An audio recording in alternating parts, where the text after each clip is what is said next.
Good morning or good afternoon to everyone, depending on where you're joining us from. We still have a few people logging on, so we're going to give them a minute or two to get settled, and then we'll get underway.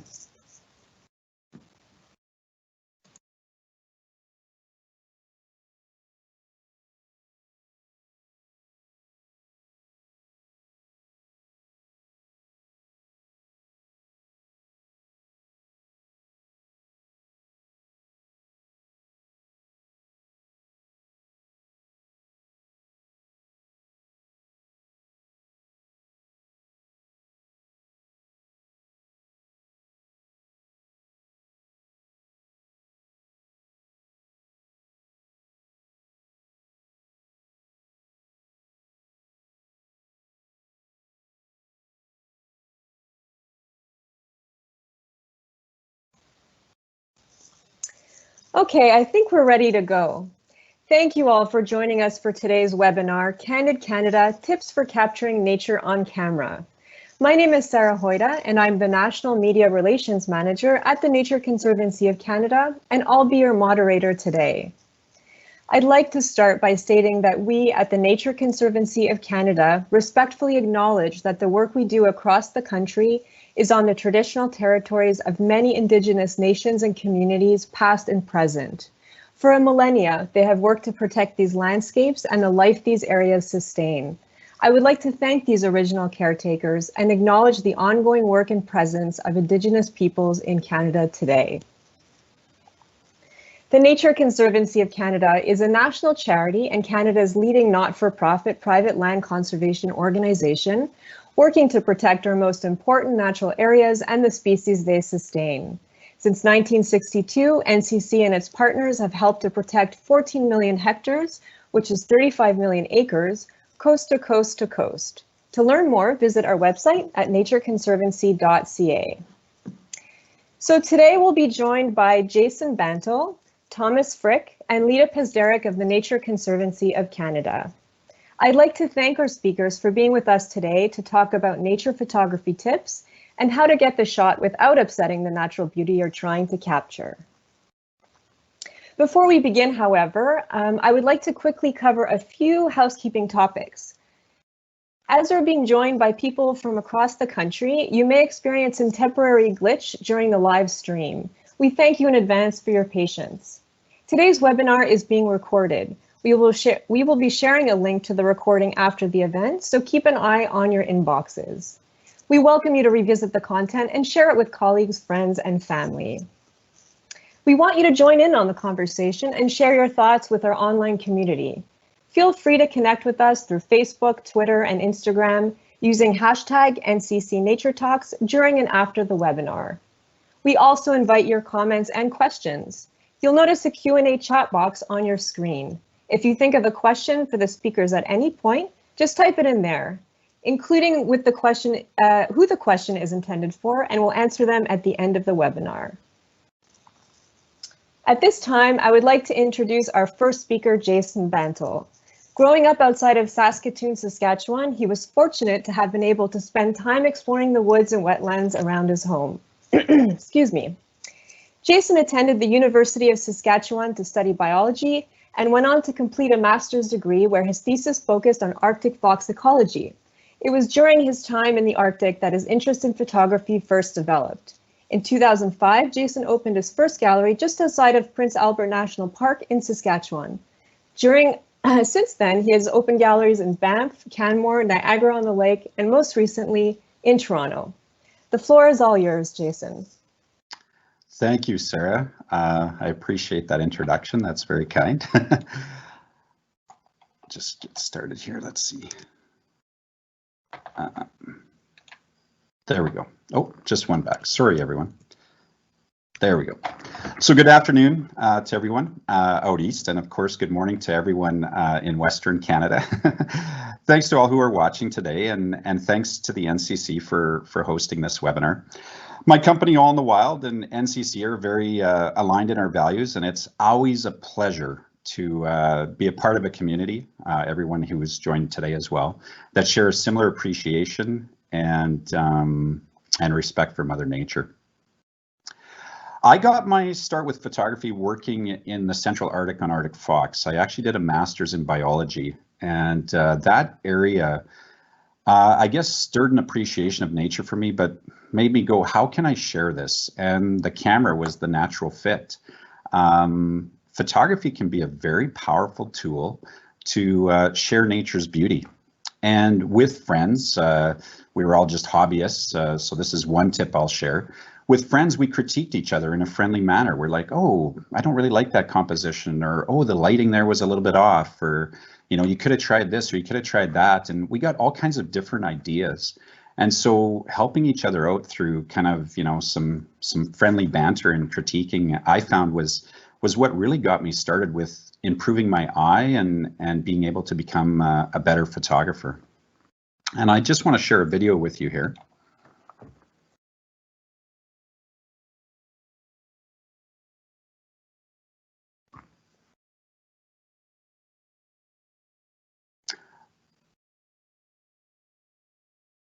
So I believe that the video, okay, it's kind of coming up there. A little bit of a tech issue, but the video is of a polar bear nursing her young cubs, and getting to a level of being a nature photographer to capture something like that is not something that just happens overnight. It takes a lot of time and a lot of years of being out in the field. I've been photographing polar bears for over 20 years now, and specifically on the Arctic ocean ice for 6 consecutive years in a row. So one of the biggest pieces of advice I can give for people who are aspiring to do photography or hobbyists is the word knowledge. Know your subject matter, know their behavior, know their biology, know their environment, know the patterns that will allow you to be in the right place at the right time. My polar bear work has been studying and traveling and experimenting and doing all kinds of different work on the ice and learning that environment, but also knowing a great Inuit guide who has become a friend. His name is David. And that knowledge of a local person has been instrumental in allowing me to get images like you see here, which is entitled A Beautiful Beginning. We spent the entire night on the ice through darkness, which was only 3 hours long, to be ready for this shot the next morning, and just an amazing sunrise on the Arctic Ocean ice. On another day, I would say that being tenacious is so important as a nature photographer, because this image speaks of a species that is very tenacious, the polar bear. And you have to be tenacious as a nature photographer to be able to get those shots. Some shots take a lot longer. Some shots take conditions where you're pushing the edge of your abilities. This was minus 30 degrees Celsius, 70 km/h winds in a blizzard. And for a polar bear, their metabolism doesn't even change. But for a nature photographer like myself, you're freezing. You have to have good gear. You have to have yourself protected, your face, your hands, your head, everything. And it was extreme. And at one point, David comes over to me and he says, Jason, he says, if you look north, camp was back to the north and we're on the ice. He said, if you see a bunch of steam coming up, race for camp. Don't worry about me. I'll get back. I'll be fine. I said, David, what are you talking about? He goes, the tide is so high, the winds are so strong that we're at risk of the ice breaking off and starting to float to Greenland. That was his humor. And I chuckled and I said, David, let's go back to camp now. But this is an individual who at age 14 was hunting along the ice floe edge. And he, with his father, and he was on his own dog team, and an ice pan did break off and he floated into the Arctic Ocean ice. And for 2 days, as a 14-year-old, he floated out in the Arctic Ocean. The winds eventually flipped and he got blown back into solid ice, and his father found him a couple hours later. So it can be very, very harsh conditions, and you have to be tenacious. This image was the image that gave me the distinction of being one of the top 50 nature photographers in the world in 2019 by the British Museum of Natural History. And this took 15 evenings, but not in 1 year, over the course of 3 different years. So sometimes as a nature photographer, you have to go back and you have to revisit, and you have to be willing to go multiple years until you finally can get that shot. Now, I didn't want to use a flash system on this image. This raccoon had 5 little ones in the back seat of this old dilapidated and left to be a forest remnant. Basically, she had 5 little ones in the back seat, and it was her den. So if I'd used a flash system, I might have scared her enough that she might have moved her kits, which would have impacted perhaps their survival. So this was a half a second exposure. She had to be absolutely still. It was an extremely difficult image to capture in nature. So this comes down to equipment. On the left-hand side, you see my 800mm lens, and on the right-hand side, you see a cell phone. And having the right equipment is very important. I encourage any up-and-coming photographers to please work within the confines of your equipment. An 800mm allows you to capture an image of bears, you know, and be at a safe distance and respectful to them. A cell phone can be a great tool for capturing great landscapes. But I want to share this video because we have to realize that, you know, we have to be respectful and we don't want to endanger any of Mother Nature's family through our photography. So if we can share the next video, please.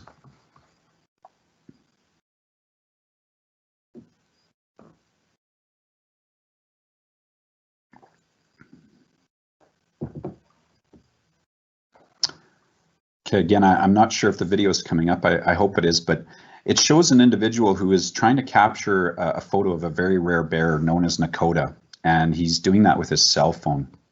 And it's just not something that is respectful and potentially could endanger the life of that bear if anything would happen to him. This image was taken at a distance of 150 meters. And Nakota is well, in the First Nations people of the area there got nicknamed that because it means in the First Nations language there, friend or ally.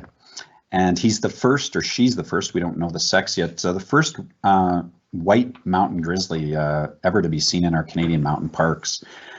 And every grizzly matters, every animal's life matters. And, you know, we only have 65 grizzlies left in Banff National Park. So making sure that we're doing it in a respectful manner, that we're not habituating bears and influencing their survival is very important.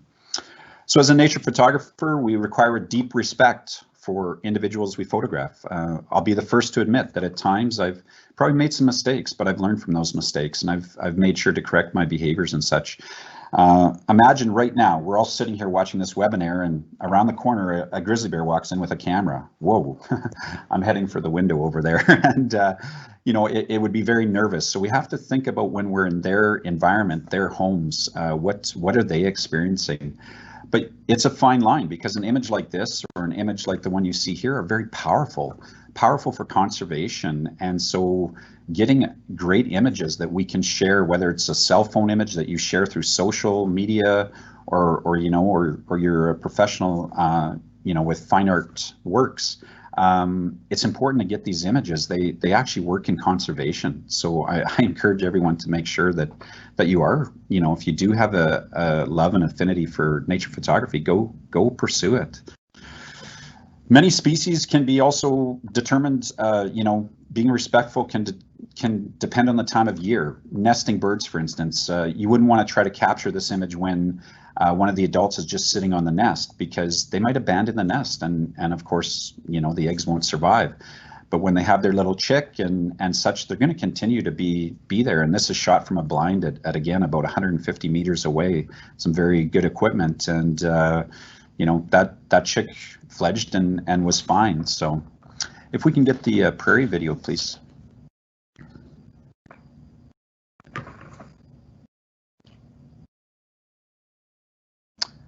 And I don't know if this video is coming up again, sorry, excuse me, but you know, this is an incredible moment in time that you can capture with a very expensive camera as seen here, but also you can capture it with a cell phone and get a similar image.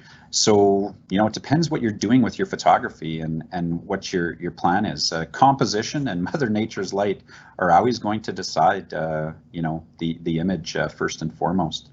So I encourage everyone to get outdoors and enjoy this wild world. Share your appreciation through your images. Build a message into your images that helps to conserve nature and this world. And seize the opportunities. This is NeoWise this summer, and I mean, a lot of opportunities may only come up once or twice in your life. This one won't. This comes every 6,800 years. So, you know, just it's important to be out there and experiment and try to get the shots. You you know, learn from your friends, critique, and keep learning. COVID has also taught us that, you know, this was my first trip ever overseas to Africa, and you know that we have a very deep connection with nature, this wild world. But what COVID has taught me specifically is that you don't have to travel across the world. You can get nature right in your own backyard. Even, you know, I travel a lot of Canada, a few provinces here or there, over and about, but you can get nature right in your backyard. And so look in your backyard. This was photographed 100 meters away from my cabin in northern Saskatchewan with a camera trap. So I'm going to leave you with an acronym, TREK. So go out and trek, everyone. Be tenacious. So you're going to have to take some time and be out there. Please respect nature and use the right equipment so that you can make sure that the individuals you're photographing are not being harassed, and gain the knowledge of your subjects and enjoy and share those images. So thank you. I always have gratitude for this earth and nature, and if you want to learn more about my images or my work, you can reach me at All in the Wild. If you want to direct message me about any specific questions, I'm always willing to help any photographers out there, so please feel free. Thank you. Thank you so much, Jason. We really appreciate you providing your insights on ethical wildlife photography and your tips on how to get the shot without upsetting the natural beauty you're trying to capture. Our next speaker today is Thomas Frick. Thomas has been a commercial, editorial, film set, and stock photographer for the past 20 years. Based in Winnipeg, his commercial work covers large-scale ad campaigns for a variety of corporate sectors, including provincial and federal tourism clients. On the editorial side, Thomas has completed several assignments for Canadian Geographic, Cottage Life, Canadian Living, Reader's Digest, and Forbes, to name a few. He's also covered assignments for the Nature Conservancy of Canada since 2017. Whenever you're ready, Thomas. Well, hello. Thank you very much for joining and you know, to listen to my 2 cents worth of how to photograph people and nature. Before I start scrolling through all of my images that I have here, I just want to bring up 3 important points about, well, actually 4 points. First point is, no, you don't have to be bald to be a good photographer. So, you know, that just has something to do with, I think, maybe age or something. But anyway, so you're all good there. Our third presenter has great hair, so we're going to be fine there. Anyway, the 3 points I wanted to say is that whenever I go out, you know, scouting for a location, I don't have a checklist of rules to be met. You know, I've been a photographer for over 20 years now, and I don't feel any different when I go scouting for a shot now than I did when I first started. For me, it all comes down to an emotional response first.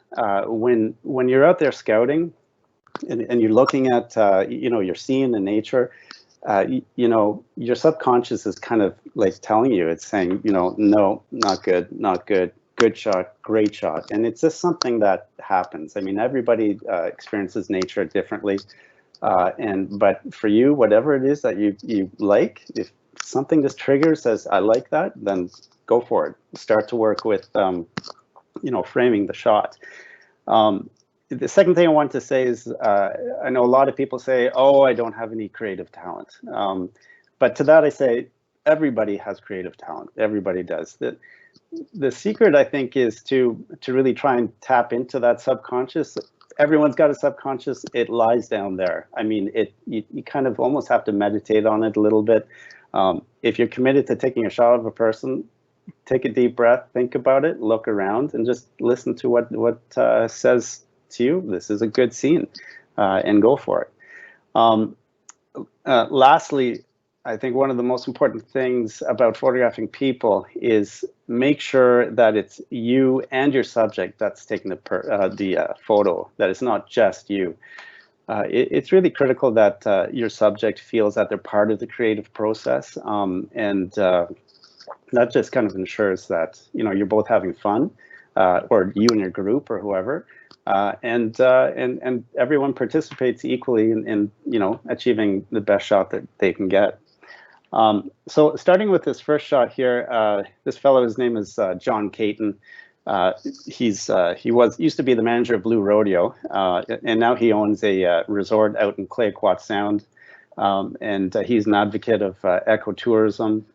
And like Jason said earlier, knowledge is really key. And when I photograph people, I always want to make sure I know everything I can about that person, and that way, you know, speaking my subconscious, it tunes into the environment, and I find scenes that's going to match this person the best.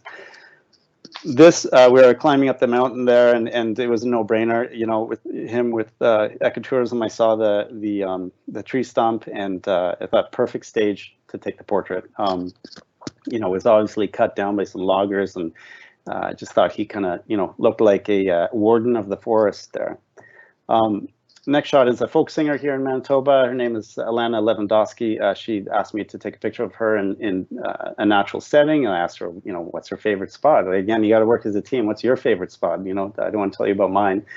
And so she told me about this certain park. And what's key, I guess, technically about this type of stuff when shooting people, shooting the shadow side, you know, this was pretty much midday, but you know, shooting the shadow side is a great way to get a nice soft light on them, and then everything else is just brilliant because it's backlit.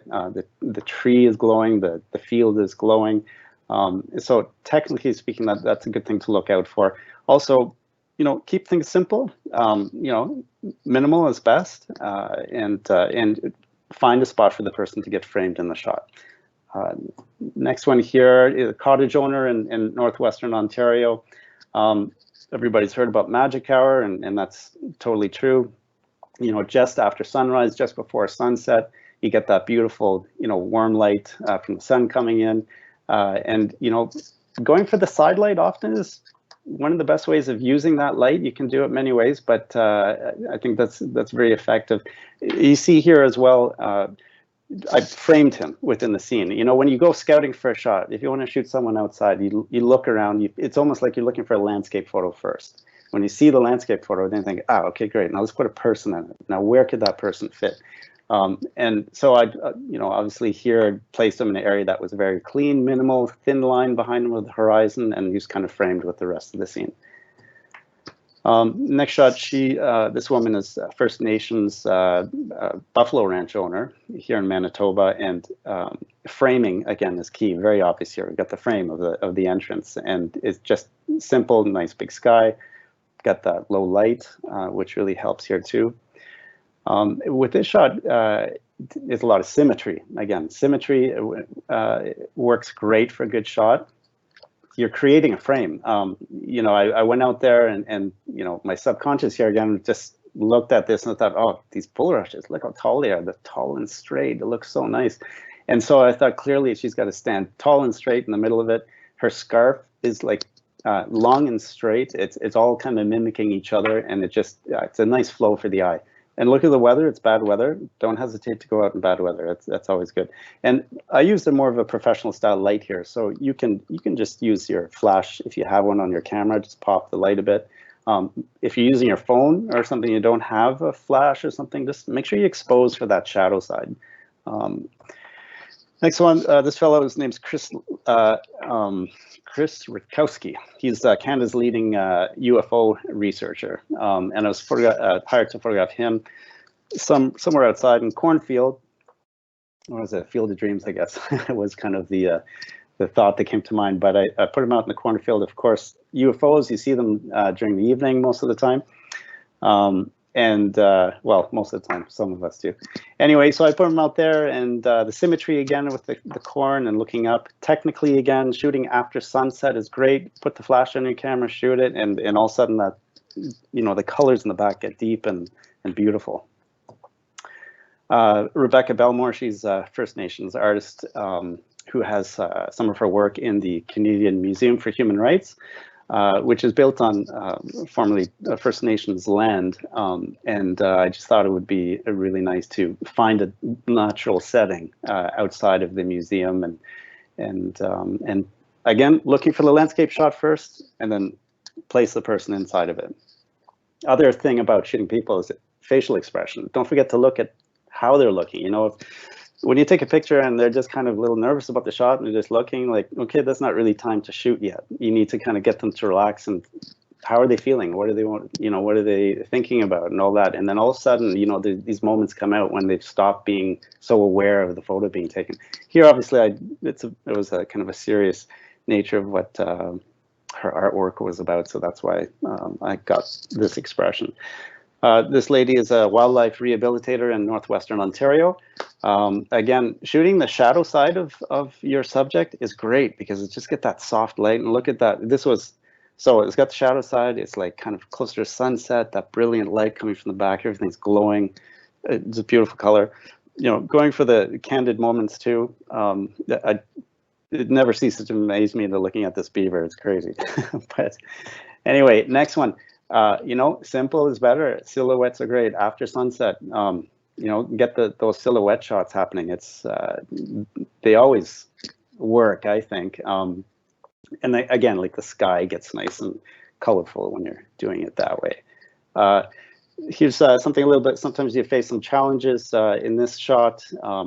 I was on a boat, and you know, the boat driver was being very respectful of the belugas and whatnot. That's kind of what they do up there.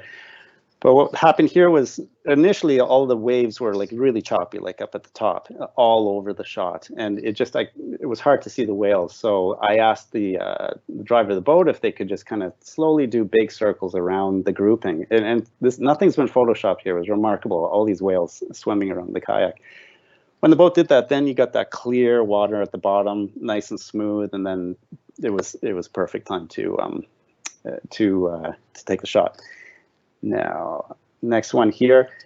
Look for spotlights of sun when, you know, low sun, it's coming through the trees. If it's just hitting one spot somewhere in the ground, use that as a spotlight. Put a person in it, and you know, whatever they're doing, it's very cool. Creates that drama. Get close. You know, don't worry about getting dirty. Just get in there and get dynamic shots. We're back to the sunset. You know, the silhouette. Copper light, by the way, is fossilized dinosaur poop, if you didn't know that. So I don't think that's dinosaur poop in his hand, but I don't know, maybe it was. But I just have to shoot that t-shirt. It was fantastic. Again, shadow side, you know, backlit, beautiful. Shadow side, backlit, great way to shoot people. You can do, you know, front lit sometimes. But most of the time it gets really contrasty. People can't see. It's too bright to look. But the shadow side is best. Bad weather again. It was raining. Look at all the beautiful reflections on the rock and the color that comes out and the drama of the overcast clouds. Great shot there. Get close to your people. This Inuit man in this was just on the shore of Hudson Bay. Amazing face, and just get close. Using wide angle lenses is great, and positioning the people, you know, in the kind of, I would call this a bit the background, and have something really close in the foreground, which is the top of the igloo, just to give that dynamic feel. Backlit in the winter. We got winter coming now, so don't hesitate. It's very bright in the background, but that's great. Overcast winter shots, minimalist, once again, very good. And this, and key point with this is you can make your people really small on purpose in the shot, but make sure it works. Usually it's best when it's very clean and minimal, like this one is. But your eye does tend to go, no matter how small the person is in the shot, your eye will almost always go to the person first, no matter what, and then experience the rest of the environment through those people. That's kind of a key point. You put a person in any picture and all of a sudden you're there with them and you see it. So, and I'm finishing with my last shot. This is two of my daughters. Just to encourage all of you out there, you know, when you're looking out your window and you see great weather that you love, you know what? Stop what you're doing, grab your camera, get out there and just shoot a bunch of shots and have some fun. I really appreciate you all taking time to listen to my presentation, and go shoot. Thank you. Thank you, Thomas. We're really grateful to you for your time today and for sharing your expertise on photographing people in nature. So our final speaker today is Lita Pasderick, Natural Area Manager, Prairie Grasslands in Alberta. Lita joined the Nature Conservancy of Canada team in 2015 as the Natural Area Manager for Prairie Grasslands. She is passionate about all things nature and tries to capture its beauty through photography. You'll rarely find her without her camera in hand. Lita feels privileged to get to partner with stewards of the land working on initiatives to protect grassland species through the conservation of their habitat. She and her husband have put down their roots in the coulees north of Coaldale along the Oldman River, the perfect place for their three boys and all their critters to roam free. Take it away, Lita. Thank you so much for that introduction. And wow, yeah, I have to say, I feel very honored and humbled being asked to speak alongside Jason and Thomas. I mean, wow, I can only one day dream to take photos like that. And, but you know, really, I have been dreaming about photography my entire life. I have a funny story about that, actually. About a year ago, my mom was sorting through her storage room and she found a box of my old school projects that she had saved. And so she decided to bring them to me, of course. And there was a scrapbook in there from middle school, and it was a project all about me, you know, favorite things, hobbies, etc. And on the last page was plans for my future. And I had written scientific photography. I know, weird, but I wanted to take pictures of animals, live in the rainforest, and yeah, get married and have 3 kids, pretty specific. And well, I did accomplish 2 out of the 3 things. You guessed it, I don't live in the rainforest. Actually, I live just in the opposite. I live and work in the grasslands of southern Alberta, where I am the Natural Area Manager for the Nature Conservancy of Canada. And as much as I would have loved, like I would just love to take photos for a living, go on these big excursions like Jason and set up a blind, live among the wildlife for weeks at a time, I just haven't quite figured out how to make that fit my current life situation. Like I said, I'm married and I have 3 young boys. I work full time and we live in rural southern Alberta where we have all the responsibilities that come with owning land and raising the odd farm critter. So how do I fit this hobby into my life, you ask? Well, I've really figured out that you just have to incorporate photography into your day-to-day. The trick I found is to just take photos of what's going on around you. And when you do that, you really will be amazed at what you can capture. I think the most important thing is to always have your camera handy. I think it was a fella named Chase Jarvis who said, the best camera is the one you have with you. And man, we are living in a time where it's never been easier to take photos. So I think the thing is you don't need a fancy camera. And really all of us are pretty much carrying a camera with us throughout the day with our handy dandy smartphones. And for example, like I do quite a few of my property inspections or monitoring with the Nature Conservancy by horseback.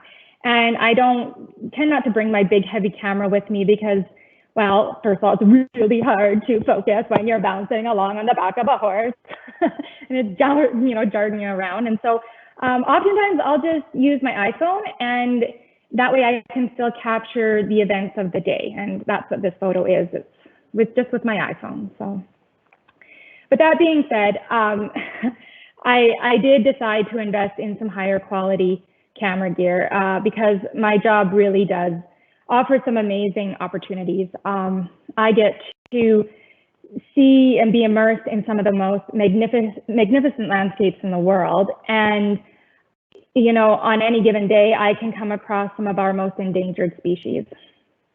So I don't know, I just had such a desire to capture the beauty that I was seeing. So that's why I just decided I'm going to carry my camera everywhere with me, and I got to be ready for that shot when it presents itself.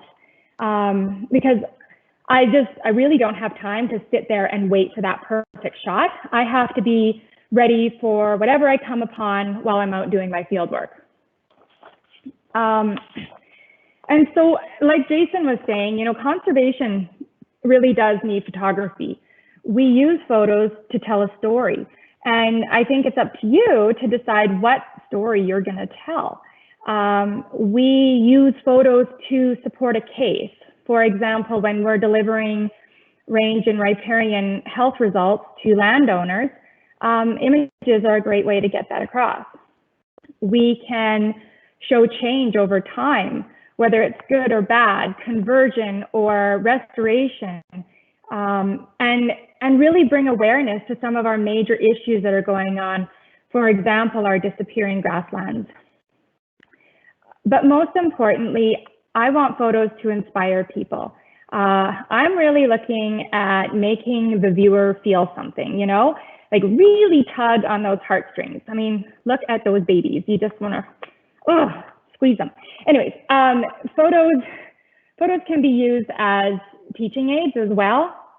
Oftentimes, if I haven't, you know, if I need to ID a species that I've come across, and for example, these sparrows, if I hadn't heard that bird make its call in the field, I wouldn't be able to identify it, and I would have probably written LBB, little brown bird. But I'll try and snap a quick shot of it, and then back in the office, I can zoom in and really look at those identifying markings. Or, you know, call a friend, ask someone who's really good at their ID for help. And I have found, I just love, I don't know, I love how photos allow you to get up close, way closer than you would normally get. It allows you to see those details that you might otherwise miss. In this shot, I don't, for example, did you guys know that a rattlesnake's tongue was so purple? I didn't, and it's kind of weird, right? And I know it's kind of a cliche, the old saying, a picture says 1,000 words, but it's so true, and it's so valuable in the area of conservation. We're always competing for people's attention online. Here I am, trying to bring awareness to say the fact that our grasslands are one of the most endangered ecosystems in the world, but I'm competing with the latest celebrity or political scandal of the day. So I think it's so important to have that photo that just reaches out, grabs people's attention, and it's that key to starting the conversation and bringing awareness. Because really, there's nothing I want more than to inspire someone and get them excited about our natural world. We know that when you connect to something and love it, you will protect it.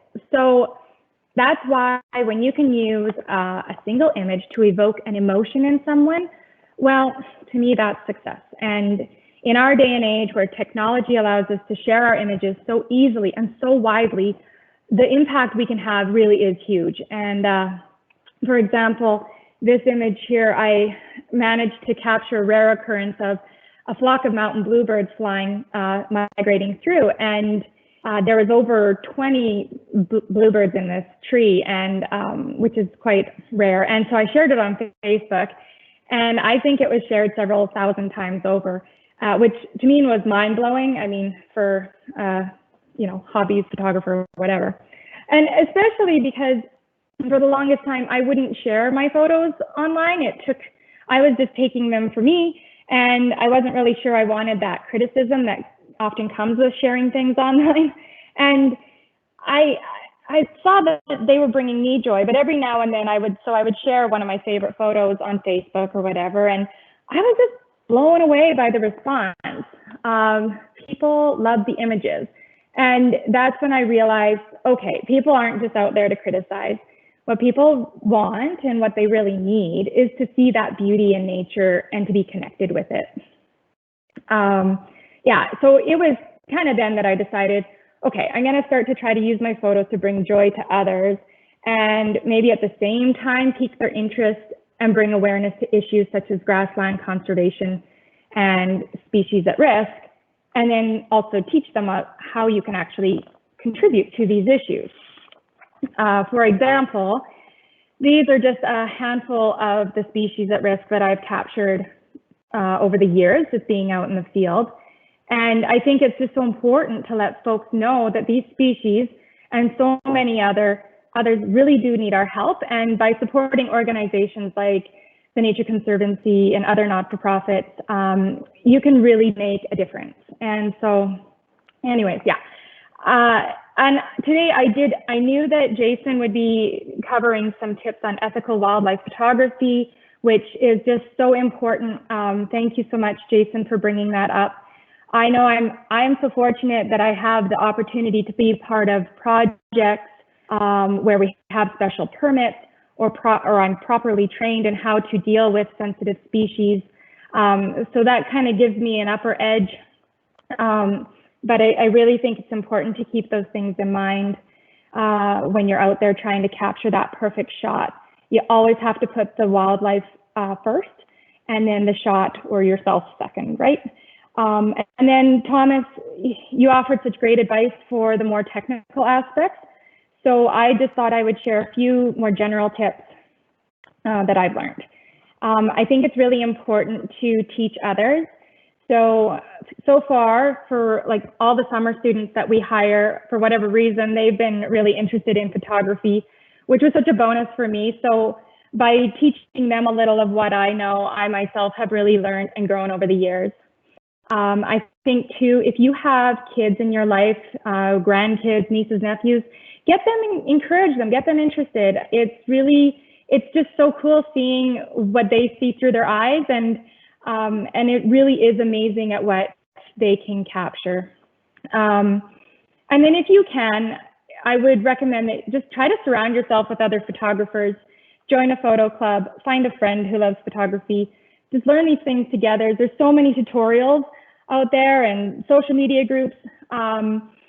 It was my dad who got me interested in photography at a young age, and then my mother-in-law, she's a professional photographer, and man, she's taught me just so much over the years. So really learn from others. And then be patient, not only with your subject, but with yourself, right? Just keep trying different things. If something doesn't work, adjust your settings or your composition and try again. Make those mental notes of what you did and what you changed or what worked and didn't. And really ask for help if you're stuck, because there are so many people willing to help out. But lastly, and most importantly, just enjoy it, because photography really is an art form. It's for you. And so if an image makes you feel something, then I think really that's all that matters. So yeah, I just wanted to say thank you so much for this opportunity to share some of my images. And if you are so inclined, you can check out my website, litapasderick.smugmug.com, and check me out on Instagram at River Run Photography. I'm pretty new there, so yeah. But anyways, thanks so much, you guys. Thank you, Lita, for sharing your experience with capturing the natural beauty that surrounds us every day.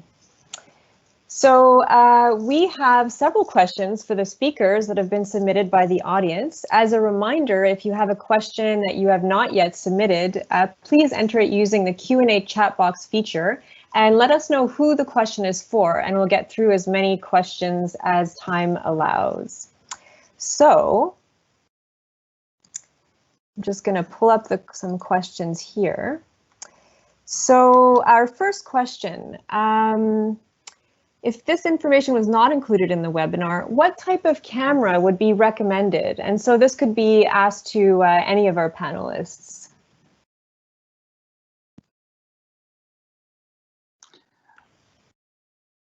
I can go ahead.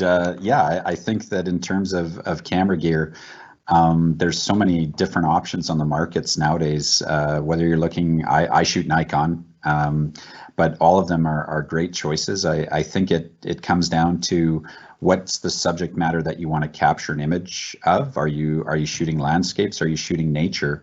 And then what budget do you have? I really feel that all the camera brands are kind of within range these years, and so it comes down, in my opinion, to the glass that you put in front of that camera. So if I was to say, spend your money on really great lenses and really sharp lenses that allow you to capture images in low light, because a lot of nature photography is dusk or dawn. That's my opinion. Great. Yeah, sorry, go ahead. Oh, you can go ahead. Yeah, no, I just the low light aspect is a pretty key one. I think there's a lot of moments when it's kind of darker and it's like way too dark for some of the other cameras to handle. But A camera that can do any time is great, but at the end of the day, like Lita said, the best camera that you have is, or what was it? The best camera to use is the one that you have. So just be patient with that until you can afford it, because it's very expensive, some of these bigger cameras. Great points. Thank you so much. Someone would like to know about how to expose shots correctly in very white, snowy environments. Obviously, that's going to be a consideration here in Canada, where a lot of us have long winters. So anyone is welcome to answer that question. I can start with that. I know Jason has tons of shots there in the winter too, you know, with the digital cameras, especially, you can see, you know, what you're exposing. Make sure you expose for your subject. The snow is bright. It's going to fool your camera, and it's going to, when you see the shot, if you're not paying attention, it's going to look like you took it at you know, after dark. It's, make sure that you just open it up and get it nice and bright. And I mean, I would say that's the best I could say about that. Jason and Lita, your experience with snow? Lita, go ahead. Yeah.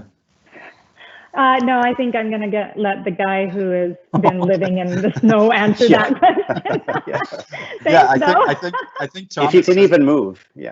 Right. Yeah, Thomas says it well. I mean, shooting in white conditions, especially snow, is really complicated, actually. So you know, opening up and making sure you've got the right brightness. You can go ahead and get images that are not going to be representative of what you're trying to capture. But as well, when you're shooting in those bright conditions, don't forget your eye is also playing games. So you may go ahead and look in your viewfinder or on your back panel at your image and go, oh, it looks great. I've been fooled before. Make sure you've got your histogram open on your info and look at that histogram and look for that nice bell curve. And a lot of times with white, you want to shoot it a little bit more on the darker side to get a little bit more detail. Because when you go back to process that, you may be missing a lot of information.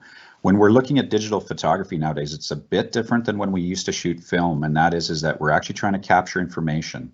So you want to get as much information as possible. So some of the snow conditions, you actually want to shoot them potentially a little bit darker, in my opinion, Lita and Thomas.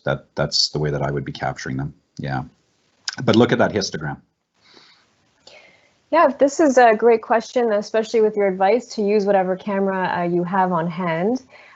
Is it possible to take night photography shots using your phone? So again, I will let anyone who feels they want to speak to that question answer. I cannot comment, sorry. I do it all the time. You know, I really don't care how grainy or pixelated it becomes or whatever. You know, it's, you know, you could do at night a nature shot and it's grainy, pixelated. You might purposely do some blur, and I don't know, maybe a car drives by and the car headlights actually lights the trees, and that freezes, but everything else is blurring. That just creates so much atmosphere and mood. I mean, yeah, I mean, if your camera is really bad in low light, it'll still take the shot. It's just a slower shutter speed. Yeah, I mean, it doesn't have to be tack sharp to be a great shot, for sure. Yeah. Great comment, Thomas. Yeah, I agree. Yeah. Mm-hmm. Yeah, I would agree with Thomas completely in that a lot of times, if you are holding back from taking a photo of something that excites you because you don't think you have the skill or the equipment, then you're just limiting yourself. You're never gonna get that shot. You're never gonna get experience. And it's so cool. Sometimes some of the best shots are the ones that are just, you were playing around, you didn't know what you were doing, and you're just like Thomas says, the car lights go by and you're like, oh my gosh, that was so cool. And then you start playing around with it more and looking into what else can I do? So just try things and like I said, get out there, use what you have, try it over and over. Yeah. Great, and we have another question here from Peter. How much time do you invest in editing photos in post-production compared to setting up your initial shot? Obviously, a lot of work happens after the fact. So again, I'll let whoever would like to answer on the panel go ahead. A lot. I'll just, yeah, I can comment on that one just because that's the thing that I'm glad you asked that question. It is a misconception. There is so much time, for me personally, spent in the back end looking at, playing around with those lights. Like most of the time you shoot in what's called raw format. And so the file you have, the camera hasn't done all the magic for you. You get to go in and use different editing software, like for example, Photoshop, or I use Lightroom as well, and really play with those. And that's part of the artistry, right? Is finding the light and lightening up some shadows, or taking out some of the noise and that. And I have to say, when your life is crazy busy, as most of ours is, finding that time to sit down at the computer and go through your photos. Like I'll spend all summer just like, and then winter comes and you're like, okay, let's start editing. And you've taken thousands of photos. And so it can be a little daunting, but it's also exciting. You're like, oh yeah, I forgot about that one. Or, and you get to play, and all of a sudden your kids are, tugging on your shoulder saying, we're hungry, because you've gotten lost in the world of editing. But, I'm sure Thomas and Jason have more to say on that. I mean, I'd say just something quickly is that's the interesting thing about how much time you spend editing versus how much time you spend shooting. I think between you guys and myself, you'd have more time out there in the field for sure. Like sometimes with these people, I'm given 10 minutes to photograph them. They just have this one day, this one moment. So I'll spend a couple hours scouting, take the shot, but it all goes by relatively quickly. So yeah, I'd probably spend more time in the editing, but I have 4 daughters, so I'm a busy guy. I don't want to spend endless hours, on the computer. So it's important to figure out a quick flow. You don't want to be sitting behind the computer too much, as you get more experience, you kind of pick out what are the good ones, and don't worry about getting rid of the rest. Just pick the best ones. Keep your time short. Shoot more. Spend more time shooting. Thanks, everyone. I don't have anything to add. I think Lita and Thomas covered it. Great. Yeah. This question is from David, specifically for Jason. So specific to Prince Albert National Park, what is a behavior or pattern of wolves to have the best luck seeing and photographing them? Thank you, David, for the question. When you figure it out, David, can you let me know? Any of your top predators, so whether you're dealing with, wolves, cougars, any of those really, what I would put in quotations, cagey animals are very complicated, David, to capture. And so in terms of Prince Albert National Park, it is a location where there are wolves. It's great. Northern Alberta, northern BC are great locations as well, David, if you're looking for locations. What I would suggest is that, I have been photographing going into Prince Albert National Park for the last 3 years consecutively, working on wolves, and probably giving it at least 2 months at a time, not every day, but three days a week for sure. And David, I haven't got a great shot yet. So it's tricky. I would suggest that you want to try to find kills. So animals that they've captured, and then you can work from there. But you have to be very careful in your setup and be able to almost outfool them, which is very complicated with wolves. So good cover, if there's cover nearby, and such would be a huge advantage. And beyond that, ravens are your best friend. So look for ravens. If you see ravens, a lot of times ravens are going to tell you where something is, and they will make you aware as a woods person out in the trees. Look for those ravens, David, and they might help you find what you're looking for. Thank you. That's some really interesting tips.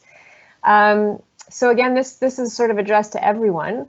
How can someone turn their passion for nature photography from a hobby into a career? The golden question. Golden question. I'm still trying to figure that out. So yeah.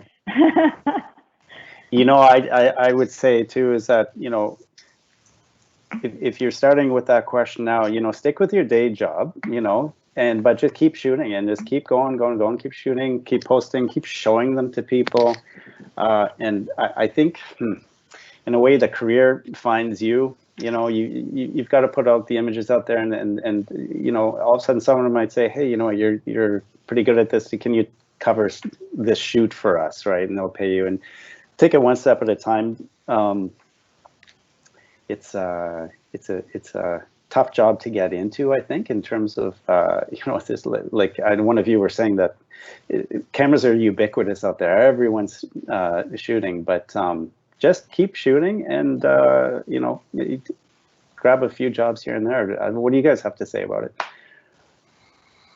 Yeah, I think Lita's comment, like, you know, let me know when you figure it out, is a great comment. Yeah, because I think that's a lot of people, right? It's something to figure out, and it's not an easy path, as you say, Thomas.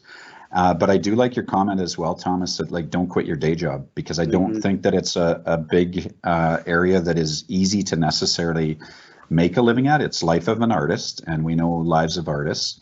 But I would encourage that my stepping stones were really the path of Thomas. So try some things and see what happens, and you'll eventually find your niche. I mean, there's so many different aspects. That is one advantage of photography and being able to turn that into a career. There's many different avenues of it. You know, we have social media influencers now that are professional photographers. We have fine art photographers like myself. We have commercial photographers like you, Thomas, and Lita. You get to incorporate your photography in your job, which I think is fantastic. And that's how I actually started, was as a nature guide. So, you know, yes, as a biologist, but then guiding people throughout North America on ecotourism. So it's a tough road, but Thomas's advice is best. Keep trying some different things. Something will click. Yeah. I'll put that in quotations marks. Something will click. Yeah.